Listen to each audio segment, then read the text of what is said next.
So if we minimize unsafe acts and conditions, chances of fatality and serious injuries are less or fade away. So unsafe act and conditions 5,000 then 500. If we half the number of unsafe acts and condition which was previously 10,000, if we do it, come to 5,000, we reduce it, are able to reduce it to 5,000, then the near misses are reducing to 500 numbers, and then 50 are the medical treatment and 5 the lost time accident. So zero point 0.5 or 0 is the fatality. So this is how it is. This has a proven record by the companies where they have analyzed their statistics for many years.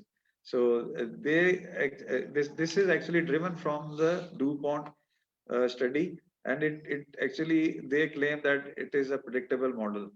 So if you go and you have like 30 minutes or 1 hour observation at a workplace, and you count on the unsafe accident and conditions, and then and then you list down all those numbers, right, which we have collected in that 1 hour.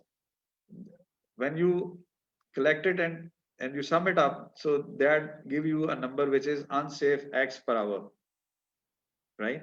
And if it you collect it and then you reflect in the numbers, and you see that if they are the 10,000 hour, then incidents are being recorded in any given time, so then you are like your 10,000 may be completed in 1 month, or maybe 1 week, or maybe 6 months, or in a year.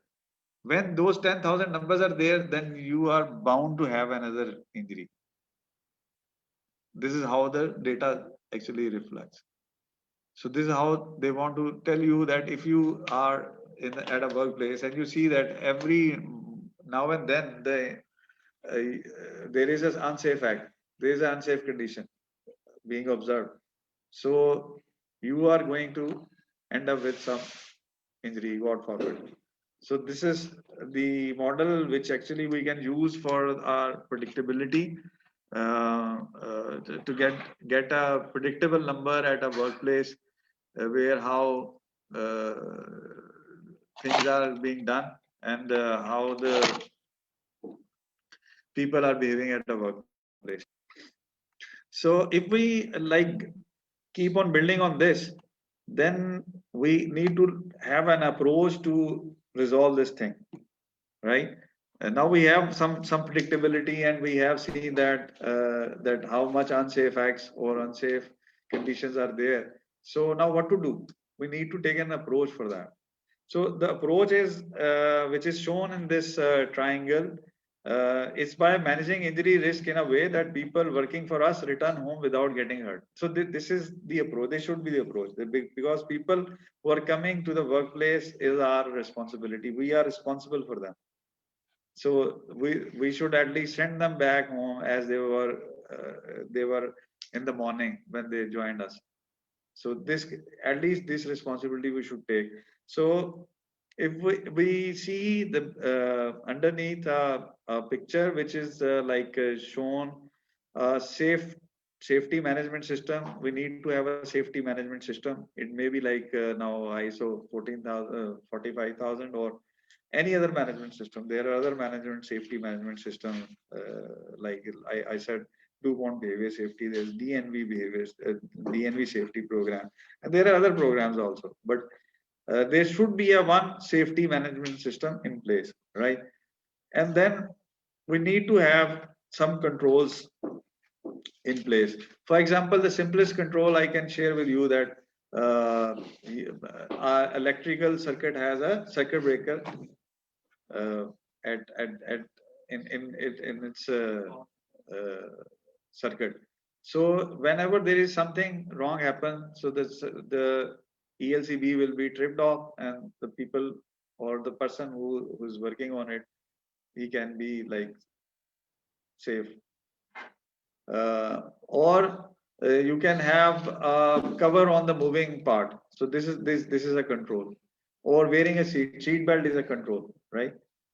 So if we like apply some controls, and controls may be like engineering controls or administrative, they can be both, right? Administrative control, unauthorized people cannot go. So the only authorized person, like electrician, for electrical work, they should be an electrician. Not everyone can do that job, and it is by law also, and it is by it require a certain level of skill. Otherwise, it is very dangerous. A person who does not understand, he can endanger his life and other people's life. So you need to have a safety management system, and then you need to have a control in place, right? But these both cannot work if people's behaviors are not safe. They are not safety conscious. They are not willing to apply. They are not appreciating. They do not want to make them aware. So the everything rests on the people's behavior. So whatever, because if you have a top line car, but the driver is not safe, so what the car can do about it?